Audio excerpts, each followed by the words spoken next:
નમસ્કાર વિદ્યાર્થી મિત્રો, 11મા ધોરણના એકાઉન્ટમાં આજે આપણે ચેપ્ટર નંબર 7 રોકડ મેળ અને તેના પ્રકારો શરૂ કરવા જઈ રહ્યા છીએ।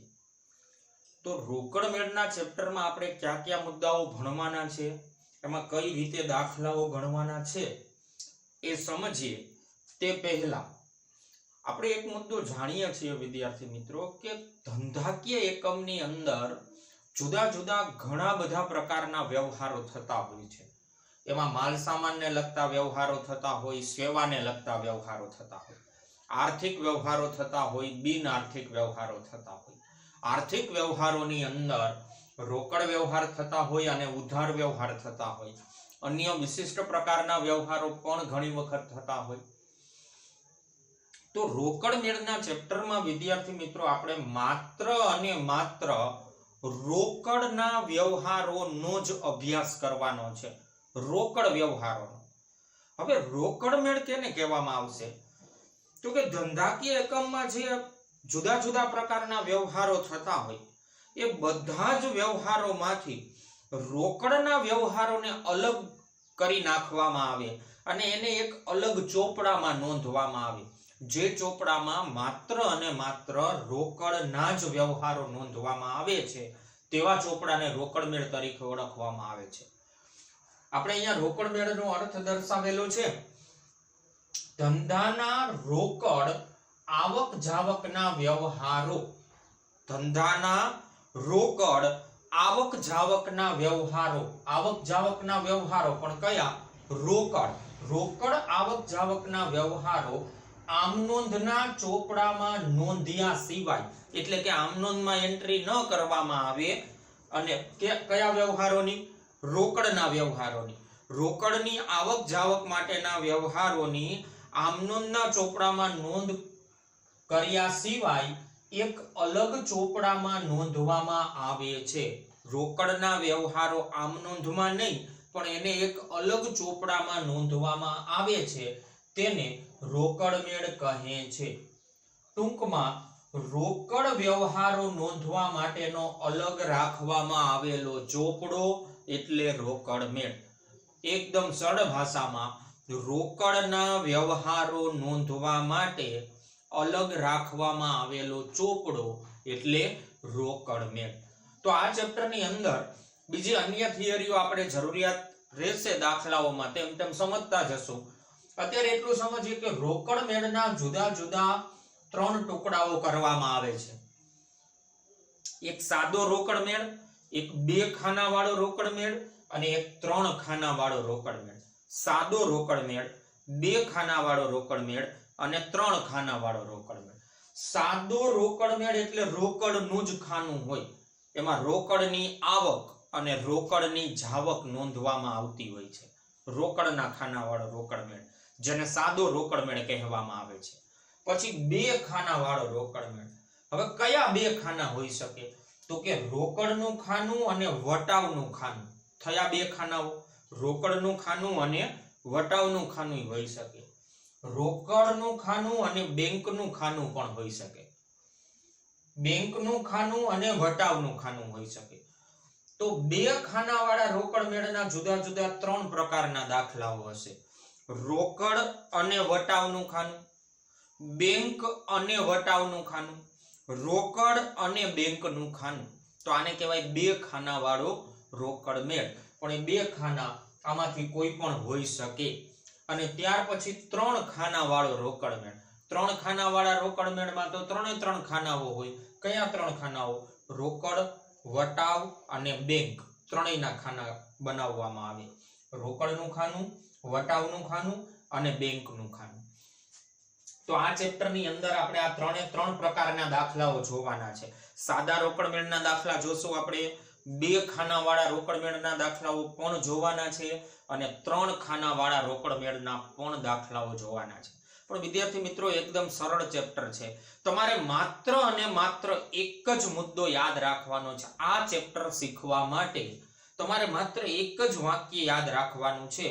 व्यवहार वांची लीधा पछी तमने नक्की करता आवडवुं जोईए के आ व्यवहार थी धंधामां रोकड़ आवे छे के धंधामांथी रोकड़ જાય છે, રોકડ આવે છે કે રોકડ જાય છે. જો રોકડની આવક અને રોકડની જાવકને ઓળખતા શીખી જશું તો સરળતાથી આ ચેપ્ટરના દાખલાઓ આપણે ગણી શકશું. તો અન્ય થિયરીની આપણે ચર્ચા અહીંયા નથી કરતા, સીધું જ આપણે આપણી ટેક્સ્ટબુકમાં આપેલ દાખલા નંબર 3 જે છે, પ્રશ્ન નંબર 3 થી દાખલાઓ શરૂ થાય છે. આપણી ટેક્સ્ટબુકમાં સ્વાધ્યાયમાં જુઓ વિદ્યાર્થી મિત્રો, પ્રશ્ન નંબર 3 થી દાખલાઓ શરૂ થાય છે. સૌથી પહેલા આપણે સાદા રોકડ મેળનો અભ્યાસ કરવાનો છે. એ પ્રશ્ન નંબર 3 એટલે કે દાખલા નંબર 3 જે આપેલો છે આપણને, એ સાદો રોકડ મેળનો દાખલો આપેલો છે. તો સાદા રોકડ મેળનું પહેલા તો ફોર્મેટ સમજી લ્યો. સાદા રોકડ મેળમાં ઉપર હેડિંગ આપેલું છે પ્રાપ્તિનો. અચ્છા, બીજો એક મુદ્દો સમજો વિદ્યાર્થી મિત્રો, ધંધામાં થતા રોકડના વ્યવહારો જે છે એમાં રોકડની આવક અને રોકડની જાવક જે હોય એ તો ધંધામાં વર્ષ દરમિયાન કન્ટિન્યુ વ્યવહારો થતા હોય, રોકડની આવકના અને રોકડની જાવકના. પરંતુ રોકડ મેળ જે છે એ સામાન્ય રીતે 1 મહિના માટેનો તૈયાર કરવામાં આવતો હોય છે. સામાન્ય રીતે 1 મહિના માટેનો. 1 મહિના દરમિયાન ધંધામાં થયેલી રોકડની આવકો અને 1 મહિના દરમિયાન ધંધામાં થયેલી રોકડની જાવકો જાણવા માટે રોકડ મેળ તૈયાર કરવામાં આવતો હોય છે. રોકડની આવકો અને રોકડની જાવકો જાણવા માટે પણ સામાન્ય રીતે એનો સમયગાળો જે છે એ 1 મહિનાનો લેવામાં આવતો હોય છે. તો કોઈ પણ રોકડ મેળ આપણે તૈયાર કરીએ તો એનું હેડિંગ લખેલું છે, આ વેપારીનું નામ છે પ્રાપ્તિ, કાંઈ પણ નામ હોઈ શકે. અહીંયા પ્રાપ્તિનો જૂન 2015 જૂન મહિનાનો છે, પ્રાપ્તિનો જૂન 2015 નો સાદો રોકડ મેળ, પ્રાપ્તિનો જૂન 2015 નો સાદો રોકડ મેળ એવી રીતે દર્શાવેલું છે. હવે પ્રાપ્તિનો જૂન 2015 નો સાદો રોકડ મેળ છે, આ બાજુની સાઈડમાં ઉધાર સાઈડ અને આ બાજુની સાઈડ જે છે એને જમા સાઈડ કહેવામાં આવે છે. તો હવે આ સેન્ટર જે છે એનું ફોર્મેટ સમજી લ્યો. આ સેન્ટર જે છે એનાથી આ બાજુના ડાબી બાજુના જે બધા કોલમ છે એ ઉધાર સાઈડ છે અને આ સેન્ટરની લાઈન થી જમણી બાજુના જેટલા કોલમ છે એ જમા સાઈડ છે. આ ઉધાર સાઈડ છે અને આ જમા સાઈડ છે. આ એનું ફોર્મેટ છે. આ પહેલું કોલમ જે બનાવેલું છે એ તારીખ છે, તારીખ. પછી અહીંયા લખેલું છે આઈ, આઈ મતલબ કે આવક. યાદ રાખજો વિદ્યાર્થી મિત્રો, આઈ મતલબ કે આવક. પછી છે પહોંચ નંબર, એમાં આપણે જનરલી કઈ લખવાનું આવશે નહીં, પહોંચ નંબર. પછી ખાતા વહી પાના નંબર, એમાં પણ જનરલી કઈ લખવાનું આવશે નહીં. ત્યાર પછી રકમ રૂપિયા, તારીખ, આઈ, પહોંચ નંબર, ખાતા વહી પાના નંબર અને રકમ રૂપિયા.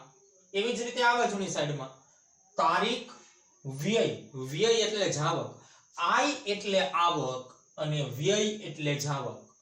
તો તારીખ, વ્યય, અહીંયા પહોંચ નંબર હતો, અહીંયા આવશે વાઉચર નંબર, વાઉચર નંબર. ત્યાર પછી ખાતા વહી પાના નંબર અને રકમ રૂપિયા. એટલે સાદા રોકડ મેળમાં આપણે આટલા કોલમ બનાવવા પડશે. અડધા કોલમ ઉધાર સાઈડના છે, અડધા કોલમ જમા સાઈડના છે. તારીખ, આય, પહોંચ નંબર, ખાતા વહી પાના નંબર, રકમ રૂપિયા. તારીખ, વ્યય, વાઉચર નંબર, ખાતા વહી પાના નંબર અને રકમ રૂપિયા. હવે આઈ બાજુ ધંધામાં થતી રોકડની આવકો લખવાની છે. ધંધામાં જો રોકડ આવતી હોય તો આઈ બાજુ લખવાનું અને ધંધામાંથી જો રોકડ જતી હોય તો વ્યય બાજુ લખવાનું. આઈ બાજુ લખવાનું મતલબ કે ઉધાર બાજુ લખવાનું, વ્યય બાજુ લખવાનું મતલબ કે જમા બાજુ લખવાનું. તો આઈ અને વ્યય સાઈડ, આવક અને જાવક સાઈડ. ધંધામાં વ્યવહાર આપેલા હશે, આપણે એકદમ સરળ મુદ્દો છે વિદ્યાર્થી મિત્રો, વ્યવહાર આપેલા હશે, વ્યવહાર આપણે વાંચશું અને એને આધારે નક્કી કરશું રોકડની આવક છે કે રોકડની જાવક છે. જો ધંધામાં રૂપિયા આવતા હોય, રોકડની આવક હોય તો આઈ બાજુ દર્શાવી દેશું અને ધંધામાંથી રૂપિયા જતા હોય તો વ્યય બાજુ દર્શાવી દેશું. અને બીજી વાત વિદ્યાર્થી મિત્રો, ત્રીજા દાખલાના હેડિંગમાં જોવો, નીચેના વ્યવહારો પરથી પ્રાપ્તિનો રોકડ મેળ તૈયાર કરો. આપણને એવું કીધું છે નીચેના વ્યવહારો પરથી પ્રાપ્તિનો રોકડ મેળ તૈયાર કરો. એમાં આપણને 2015 જૂન એવું લખેલું છે અને જુદી જુદી તારીખના વ્યવહારો આપેલા છે જો રકમમાં 2015 જૂન. આનો અર્થ એવો થયો કે આ રોકડ મેળ જૂન મહિનાનો છે 2015 ના વર્ષનો. તો ઉપર હેડિંગમાં જ આપણે લખી નાખેલું છે પ્રાપ્તિનો જૂન 2015 નો સાદો રોકડ મેળ. ખાનાવાળો રોકડ મેળ હશે તોય આપણને ખ્યાલ આવી જશે, એ આગળ ઉપર ભણીએ ત્યારે સમજાઈ જશે. સાદો રોકડ મેળ. હવે આ તારીખ વાળું જો કોલમ છે એમાં મેં સૌથી પહેલા અહીંયા લખી નાખેલું છે 2015 નું વર્ષ અને જૂન મહિનો. એવી રીતે વ્યય બાજુ લખી નાખેલું છે 2015 જૂન. તો હવે અહીંયા નીચે પછી તારીખો આપણે વ્યવહારો અનુસાર લખતા જાશું, પણ બંને સાઈડમાં જે મહિનો હોય એ તારીખ વાળા કોલમમાં પણ દર્શાવી દેવાનું છે. તો હવે આપણે એક પછી એક વ્યવહારો લેતા જાય અને આમાં નોંધ કરતા જાય. ખાસ સમજતા જાજો વિદ્યાર્થી મિત્રો. એક દાખલો સમજી લ્યો, બધા દાખલાઓ સરળતાથી ખ્યાલ આવશે. હવે આપણને જૂન મહિનાના જે વ્યવહારો આપેલા છે રકમમાં એક પછી એક જોતા જાય. જો સૌથી પહેલો વ્યવહાર, શરૂઆતની રોકડ શિલ્લક ₹10,000. હવે ધંધો તો કન્ટિન્યુ ચાલતો હોય, આપણે જૂન મહિનાના વ્યવહારો લેવા છે. તો જે દિવસે જૂન મહિનો શરૂ થયો પહેલી તારીખે 1 જૂન 2015, પહેલી જૂને જ્યારે મહિનો શરૂ થયો ત્યારે ધંધામાં આપણા હાથ ઉપર શરૂઆતની રોકડ શિલ્લક ₹10,000 હતી. આને કહેવાય શરૂઆતની રોકડ શિલ્લક. મહિનો શરૂ થયો ત્યારે આપણા હાથ ઉપર જે રૂપિયા હોય એને કહેવાય શરૂઆતની રોકડ શિલ્લક. તો શરૂઆતની રોકડ શિલ્લક કેટલી હતી આપણી પાસે? ₹10,000 હતી. તો વિદ્યાર્થી મિત્રો યાદ રાખજો, દાખલો શરૂ થાય ત્યારે શરૂઆતની જે શિલ્લક આપેલી હોય એ આઈ બાજુ, આવક બાજુ દર્શાવવાની છે આપણે. તો આવક બાજુ હું એને આ રીતે લખીશ. પહેલી તારીખનો વ્યવહાર લખું છું, આમાં આવક બાજુ એને લખવામાં આવશે. મહિનો શરૂ થાય ત્યારે હાથ ઉપર જે રોકડ શિલ્લક હોય એને આઈ બાજુ દર્શાવવામાં આવે છે. તો આઈ બાજુ હું લખીશ તારીખમાં તારીખ 1, પહેલી તારીખનો વ્યવહાર છે એટલે તારીખની અંદર 1. પછી અહીંયા હું શબ્દ લખીશ બાકી આગળ લાવ્યા. કયો શબ્દ લખવામાં આવશે? બાકી આગળ લાવ્યા. ગયા મહિનાના અંતમાં, ગયા મહિનાની છેલ્લી તારીખે, એટલે કે મે મહિનો, જૂન મહિનાની અગાઉનો મહિનો કયો આવશે? મે મહિનો. તો મે મહિનાની છેલ્લી તારીખે જે રૂપિયા હોય એને જૂન મહિનામાં આગળ ખેંચી આવવાના હોય. તો મે મહિનાની આખર શિલ્લક એ જૂન મહિનાની શરૂઆતની શિલ્લક બનેલી હોય. તો આ શરૂઆતની શિલ્લક છે, આપણને આપેલું છે ₹10,000. એટલા માટે અહીંયા શબ્દ લખવામાં આવે છે બાકી આગળ લાવ્યા. ક્યાંથી આ બાકી આવતી હશે? મે મહિનામાંથી. મે મહિનામાં છેલ્લે જે 10,000 વધ્યા હતા એ જૂન મહિનાની પહેલી તારીખે અહીંયા આવે છે. એટલે આઈ બાજુ, આવક બાજુ આપણે દર્શાવી દીધા. આઈ શબ્દ બોલો કે આવક શબ્દ બોલો, બે એકનું એક છે. વ્યય શબ્દ બોલો કે જાવક શબ્દ બોલો, બે એકનું એક છે. તો આવક બાજુ આપણે લખ્યું બાકી આગળ લાવ્યા. બીજા એકેય કોલમમાં કઈ નથી લખવાનું, રકમ વાળા કોલમમાં દર્શાવી દઈએ આપણે ₹10,000. એટલે જ્યારે મહિનો શરૂ થયો ત્યારે ₹10,000 શિલ્લક આપણા હાથ ઉપર હતી. ₹10,000 આપણા ધંધાના કાઉન્ટરમાં હતા, હાથ પરની શિલ્લક. હવે આખા મહિના દરમિયાન ક્યારેક રોકડ આવતી હશે ને ક્યારેક રોકડ જતી હશે. આવતી હોય તો આઈ બાજુ લખતા જાશું, જતી હોય તો વ્યય બાજુ લખતા જાશું. તો પહેલી તારીખના વ્યવહારનું કામ પૂરું. બાકી આગળ લાવ્યા શબ્દ દર્શાવી દીધો, ₹10,000 બાકી. ત્યાર પછી હવે બીજી તારીખ, રોકડ વેચાણ ₹3,000 એવું કીધું છે આપણને. હવે વિચારો વિદ્યાર્થી મિત્રો, રોકડેથી વેચાણ કર્યું 3,000 ના માલનું, રોકડ વેચાણ 3,000. હવે વિચારો છે વિદ્યાર્થી મિત્રો, રોકડેથી ધંધામાંથી માલ વેચવામાં આવે તો માલ તો જાશે ધંધામાંથી, પણ સામે રોકડેથી વેચાણ કર્યું તો રોકડ ધંધામાં આવશે. રોકડેથી માલ વેચો એટલે ધંધામાં રોકડ આવે છે. રોકડ આવે તો આઈ બાજુ દર્શાવી દેશું. આઈ બાજુ તારીખ 2 તારીખનો વ્યવહાર છે અને કેટલા રૂપિયાની આવક છે? ₹3,000. રોકડેથી વેચાણ કરેલું છે ₹3,000. રોકડ વેચાણ 3,000. 3,000 નો માલ વેચો તો રૂપિયા આવશે, રોકડ આવે. તો આઈ બાજુ તારીખ 2 વિગતમાં લખશું આપણે. અચ્છા, રકમમાં દર્શાવી દઈએ 3000 રૂપિયાની આવક. આ 3000 રૂપિયાની આવક થવાનું કારણ શું?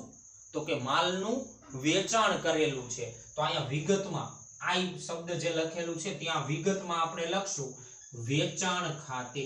આ 3000 રૂપિયાની આવક થવાનું કારણ શું? તો કે વેચાણ કરવાને પરિણામે. એટલે તારીખ 2 વેચાણ ખાતે 3000 રૂપિયા. 3000 રૂપિયાની રોકડ ધંધામાં આવે છે એટલે આ બાજુ દર્શાવી દીધું. ત્યાર પછી 3 તારીખ ધંધામાં વધુ નાણાંની જરૂર હોવાથી પ્રાપ્તિ. પ્રાપ્તિ એટલે ધંધાનો માલિક છે. પ્રાપ્તિ રૂપિયા 2000 રોકડા ધંધામાં લાવી. ધંધામાં વધારે રૂપિયાની જરૂર હતી એટલે ધંધાનો માલિક પ્રાપ્તિ જે છે એ 2000 રૂપિયા ધંધામાં લાવે છે. તો આમનોંધના ચેપ્ટરમાં આપણે શીખી ગયા વિદ્યાર્થી મિત્રો, ધંધાનો માલિક ધંધામાં રૂપિયા લાવે તો મૂડી લાવે છે એવો શબ્દ પ્રયોગ કરવામાં આવશે. તો 3 તારીખનો વ્યવહાર ફરીથી વાંચો અને નક્કી કરો કે 3 તારીખના વ્યવહારને પરિણામે રોકડ ધંધામાં આવે છે કે રોકડ ધંધામાંથી જાય છે. ધંધામાં વધુ નાણાંની જરૂર હોવાથી પ્રાપ્તિ 2000 રૂપિયા ધંધામાં લાવે છે. તો ધંધામાં રોકડ આવશે. રોકડ આવે તો આ બાજુ દર્શાવી દેશું. તારીખ 3 કેટલા રૂપિયાની આવક છે? 2000 રૂપિયા. આ બાજુ 2000 રૂપિયાની આવક થાય છે 3 તારીખે. આ આવક શું કામ થઈ? તો કે ધંધાનો માલિક લાવે છે. અને ધંધાનો માલિક લાવતો હોય તો આપણે ક્યારેય એકાઉન્ટ લખવા માટે ધંધાના માલિકનું નામ નથી લખતા, પણ ધંધાના માલિક માટે મૂડી અને ઉપાડ 2 શબ્દો છે. તો અહીં ધંધાનો માલિક રૂપિયા લાવે છે તો મૂડી આવે છે. તો વિગતમાં લખશું આપણે મૂડી ખાતે. કયો શબ્દ લખશું? મૂડી ખાતે 2000 રૂપિયા. ધંધાનો માલિક ધંધામાં 2000 લાવે છે તો એને કહેવાય આવક. ધંધામાં રોકડની આવક થાય છે તો આ બાજુ દર્શાવી દીધું. ત્યાર પછી 5 તારીખ રોકડ ખરીદી 6000 રૂપિયાની. હવે વિચારો વિદ્યાર્થી મિત્રો, રોકડેથી ખરીદી કરી 6000 રૂપિયાની. હવે ધંધામાં રોકડેથી માલ ખરીદવામાં આવે 6000 રૂપિયાનો, તો ધંધામાં રોકડ આવશે કે રોકડ જશે? તો કે 6000 ની ખરીદી કરવામાં આવે તો રૂપિયા ધંધામાંથી જાય છે. 6000 રૂપિયાની રોકડ ધંધામાંથી જશે. 6000 ની રોકડ જાય તો જાવક બાજુ લખવું પડશે. જાવક બાજુ મતલબ કે વ્યય બાજુ એન્ટ્રી કરવી પડશે. તારીખ 5 તારીખમાં દર્શાવી દઈએ 5 તારીખ. અને કેટલા રૂપિયા ધંધામાંથી જશે? તો કે રોકડ ખરીદી 6000 રૂપિયા એવું આપણને કીધું છે. રોકડ ખરીદી 6000 રૂપિયા. તો 6000 રૂપિયા ધંધામાંથી જશે. જાવક બાજુ રકમના ખાનામાં 6000 રૂપિયા. આ 6000 રૂપિયાની જાવક ધંધામાંથી થવાનું કારણ શું? તો કે માલ સામાન ખરીદેલો છે એટલે રૂપિયા જાય છે. તો ત્યાં લખશું ખરીદ ખાતે. કયો શબ્દ લખશું? ખરીદ ખાતે. તો હવે એક મુદ્દો આપણને ક્લિયર છે વિદ્યાર્થી મિત્રો, રોકડેથી માલ વેચવામાં આવે તો રોકડ આવે, અને રોકડેથી માલ ખરીદવામાં આવે તો કે રોકડ જાય. માલ વેચો તો રોકડ આવે, માલ ખરીદો તો રોકડ જાય. તો જાવક બાજુ 6000 રૂપિયા. તારીખ 5 ખરીદ ખાતે. 5 તારીખ પછી હવે 7 તારીખ પગારના 1000 રૂપિયા અને દલાલીના 1500 રૂપિયા રોકડા ચૂકવ્યા. પગારના 1000 અને દલાલીના 1500 રોકડા ચૂકવ્યા. હવે વિચારો જે વિદ્યાર્થી મિત્રો, આ વ્યવહારને પરિણામે ધંધામાં રોકડ આવે છે કે ધંધામાંથી રોકડ જાય છે? તો કે પગારના તથા દલાલીના રોકડા ચૂકવ્યા. ધંધામાંથી રોકડ જાય છે. રોકડ જાતી હોય તો જાવક બાજુ દર્શાવી દેશું. આ આવક બાજુ છે અને આ જાવક બાજુ છે, તો જાવક બાજુ દર્શાવી દેશું. તારીખ 7 પણ 2 વિગતોના રૂપિયા જાય છે તો અહીંયા 2 વખત હું 7 તારીખ લખી નાખીશ. પહેલા આપણને કીધું છે પગારના 1000 ચૂકવ્યા, તો 1000 રૂપિયાની જાવક થશે. આ 1000 રૂપિયા કેના જાય છે? પગારના. તો અહીંયા વિગતમાં હું દર્શાવી દઈશ પગાર ખાતે. અને બીજા 1500 રૂપિયા પણ ચૂકવ્યા. ઈ કેના ચૂકવવામાં આવે છે? દલાલીના. તો 1000 જાય છે અને 1500 રૂપિયાની પણ જાવક થશે। 1500 રૂપિયા જવાનું કારણ શું છે? દલાલી ખાતે। તો ત્યાં લખી નાખશું દલાલી ખાતે। તો પગારના 1000 ચૂકવ્યા અને દલાલીના 1500 ચૂકવ્યા, રોકડ ધંધામાંથી જાય છે। તો જાવક બાજુ દર્શાવી દીધું। વિદ્યાર્થી મિત્રો, જે વ્યવહારને પરિણામે ધંધામાં રોકડ આવતી હોય તો આ બાજુ દર્શાવશું, ધંધામાંથી રોકડ જતી હોય તો આપણે એને વ્યય બાજુ દર્શાવશું।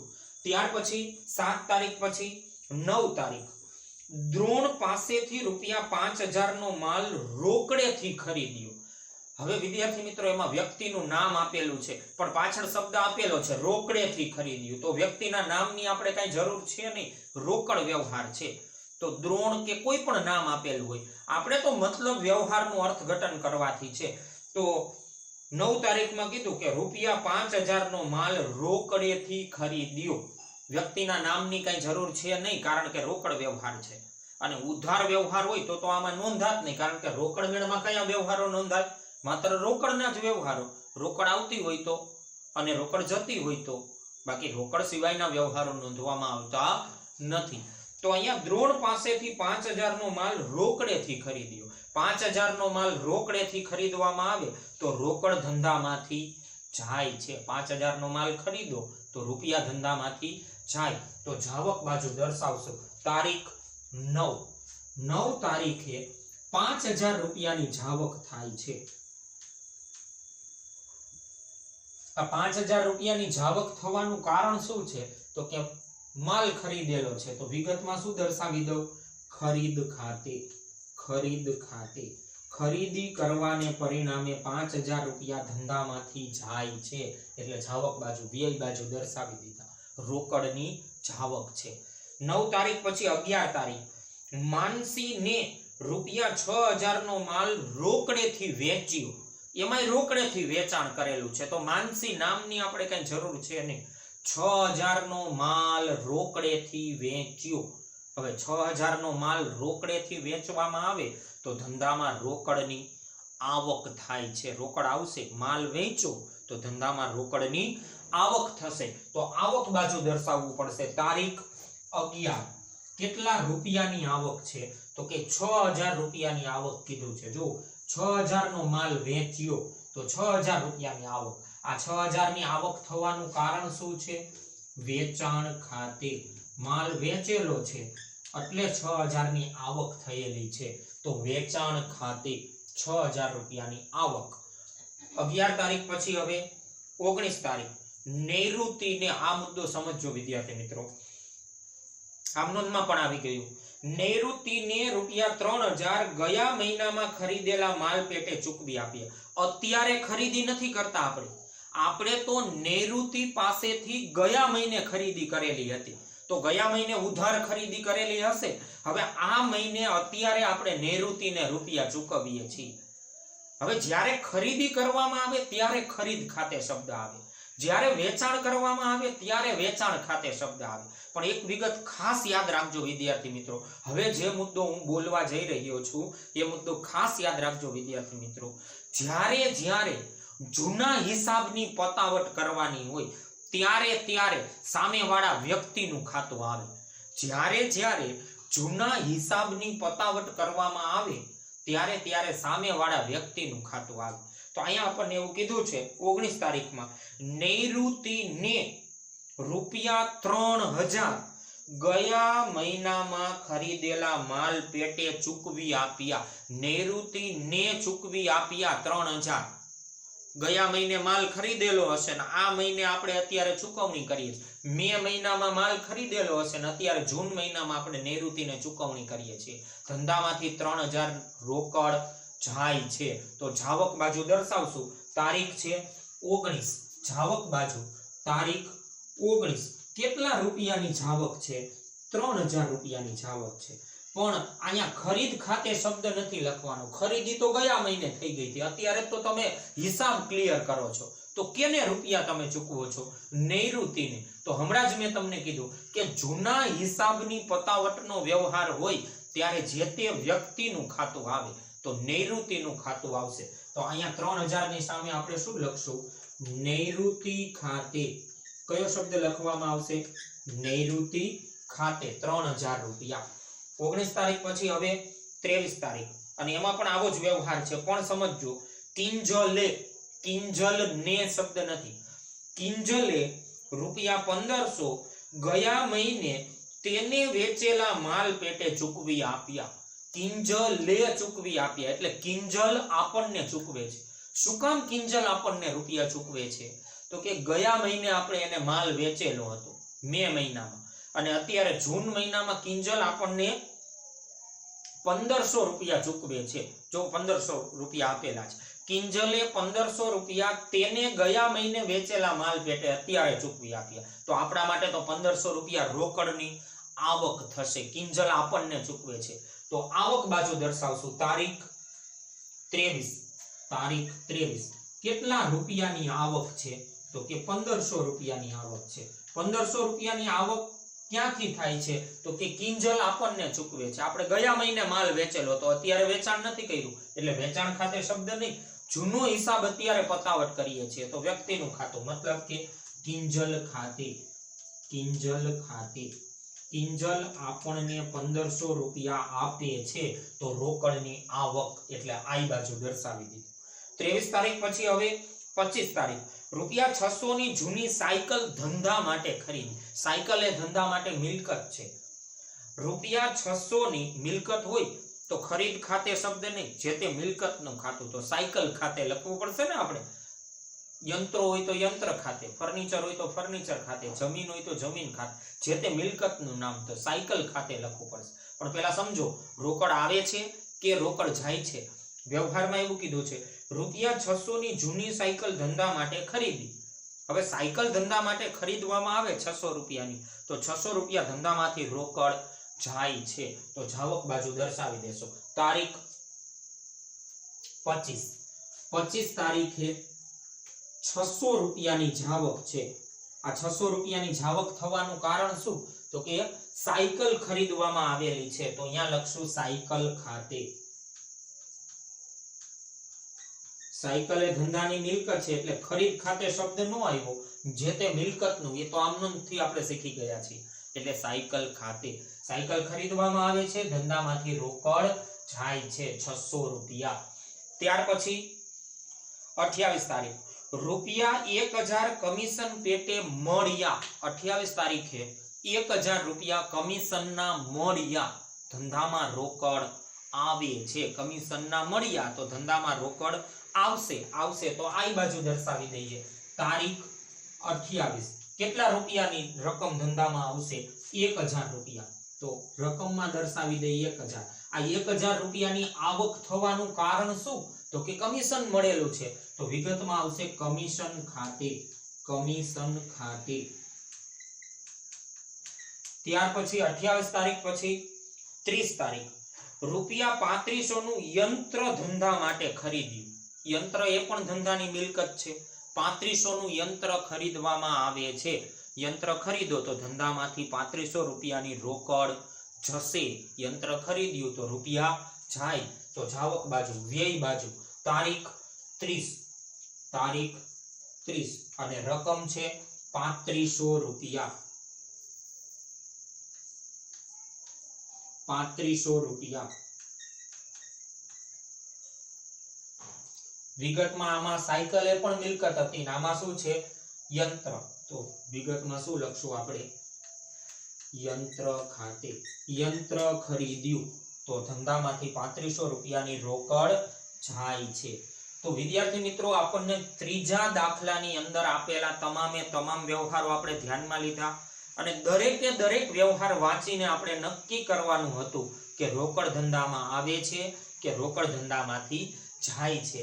તો તારીખ 1, 2, 3, 11, 23 અને 28 આટલા વ્યવહારો એવા હતા કે જેનાથી ધંધામાં રોકડ આવતી હતી અને 5, 7, 7, 9, 19, 25 અને 30 આટલા વ્યવહારો એવા હતા કે જેને પરિણામે ધંધામાંથી રોકડ જતી હતી. તો ધંધામાં રોકડની આવક અને રોકડની જાવક માટેના તમામે તમામ વ્યવહારો પૂરા થઈ ગયા પછી હવે વિદ્યાર્થી મિત્રો જૂન મહિનાનો રોકડ મેળ આપણે બંધ કરવાનો હોય. તો તો હવે રોકડ મેળ કઈ રીતે બંધ કરવાનો છે એ શીખી લઈએ આપણે. તો આખા મહિનાના બધા વ્યવહારો આપણે આમાં દર્શાવી દીધા. હવે જ્યારે રોકડ મેળ આપણે બંધ કરવાનો આવે, સાદો રોકડ મેળ, ત્યારે તમારે સૌથી પહેલા આઈ બાજુનો એટલે કે આવક બાજુનો સરવાળો કરવાનો. આ સરવાળો વધારે હશે તો આવક બાજુનો સરવાળો સૌથી પહેલા કરો. 10,000 પ્લસ 3,000 પ્લસ 2,000 પ્લસ 6,000 પ્લસ 1,500 અને પ્લસ 1,000. તો આનો ટોટલ થશે વિદ્યાર્થી મિત્રો 23,500. આનો સરવાળો કેટલો થાય છે? 23,500. તો અહીંયા હું દર્શાવું છું, સમજો આ રીતે. આવક બાજુનો સરવાળો 23,500. હવે 23,500 નો જે સરવાળો આવક થઈ, ટોટલ આવક 23,500, ઈ જ સરવાળો આ જાવક બાજુ તમારે મૂકી દેવાનો. એક જ લાઈનમાં મૂકવાનો છે. 23,500 23,500. આ બાજુનો જે સરવાળો થયો ઈ જ સરવાળો આ બાજુ મૂકેલો છે 23,500. હવે આ 23,500 માંથી આ ઉપરની બધી જ એન્ટ્રીઓ બાદ કરવાની છે.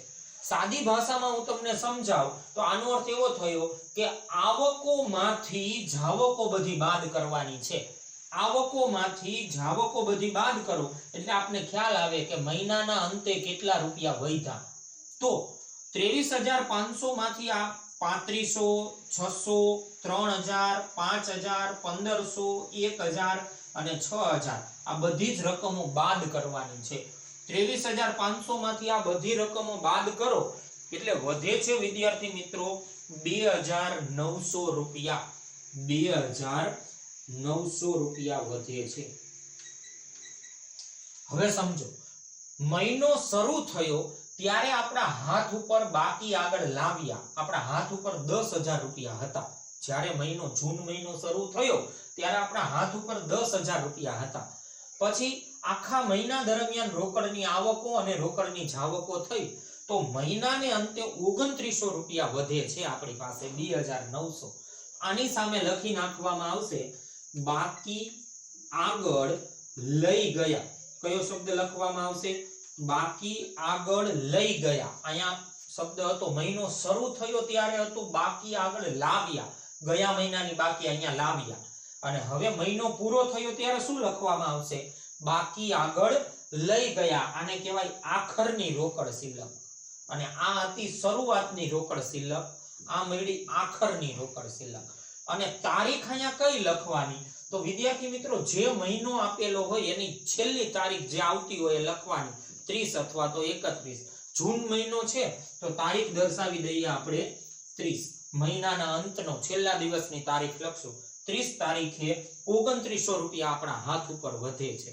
તો આટલું કામ પૂરું થઈ જાય પછી હજુ એક મુદ્દો વિદ્યાર્થી મિત્રો, આ 2900 રૂપિયાથી જૂન મહિના પછી જુલાઈ મહિનો અહીંયા શરૂ કરી દેવાનો છે આપણે. તો અહીંયા આપણે તારીખમાં આની જેમ જ લખી નાખવાનું. જો 2015 ત્યાં લખીશું જુલાઈ અને તારીખ લખીશ 1 પહેલી તારીખ.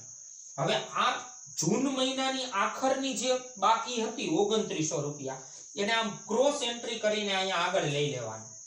તો અહીંયા આપણે પહેલી તારીખે 2900 રૂપિયા અહીંયા આવક બાજુ લઈ લેવાના. આ જે 2900 વધતા હતા એ આવક બાજુ લઈ લીધા અને અહીંયા હું શબ્દ લખી નાખીશ આની જેમ જ, બાકી આગળ લાવ્યા. કયો શબ્દ લખી નાખવામાં આવશે? બાકી આગળ લાવ્યા. મહિનાને અંતે બાકી આગળ લઈ ગયા. જૂન મહિનો પૂરો થઈ ગયો, જુલાઈ મહિનો શરૂ થયો તો શું દર્શાવી દીધું? બાકી આગળ લાવ્યા. અહીંયા સુધી આપણે રાખી દેવાનું હોય કારણ કે આગળના હવે જુલાઈ મહિનાના તો વ્યવહારો હોય નહીં આપણી પાસે. જૂન મહિનાના જ વ્યવહારો હતા. તો જૂન મહિનાનો આ રોકડ મેળ આપણે તૈયાર કરેલો કહેવાય. અને રોકડ મેળનો આ કયો પ્રકાર છે? સાદો રોકડ મેળ. સાદો રોકડ મેળ એટલે વિદ્યાર્થી મિત્રો કાંઈ જ નહીં, રોકડનું એક જ ખાનું, રોકડની આવક અને રોકડની જાવક. બે ખાના વાળો હશે ને ત્યારે બબે ખાનાઓ આવશે. રોકડનું ખાનું, વટાવનું ખાનું, રોકડનું ખાનું અને વટાવનું ખાનું, આ બબે ખાના આવશે. 3 ખાના વાળો રોકડ મેળ ભણશું ત્યારે આવક બાજુ ત્રણેય ખાના, રોકડ, વટાવ ને બેંક. જાવક બાજુ પણ રોકડ, વટાવ અને બેંક. એટલે નવા કે અઘરા મુદ્દાઓ કાંઈ છે નહીં વિદ્યાર્થી મિત્રો, એકદમ સરળ ચેપ્ટર છે, પણ થોડી વિગતો જે છે એ આપણે સમજવાની થશે અને ક્રમિક આપણે દાખલાઓ આગળ ઉપર ગણતા જશું તેમ તેમ આ મુદ્દાઓ વધારે ક્લિયર થતા જશે. તો આ દાખલો જે છે એ ખાસ અને ખાસ સમજી લેજો વિદ્યાર્થી મિત્રો, એક વખત પ્રેક્ટિસ કરી લેજો અને તમારી ફેરબુકમાં પણ નોંધી લેજો. આવતા વિડિયો લેક્ચરની અંદર નવા દાખલાની સાથે, નવા મુદ્દાની સાથે ફરીથી મળશું. ત્યાં સુધી આ થિયરી ખાસ સમજી લ્યો અને દાખલો પણ ખાસ સમજી લેજો.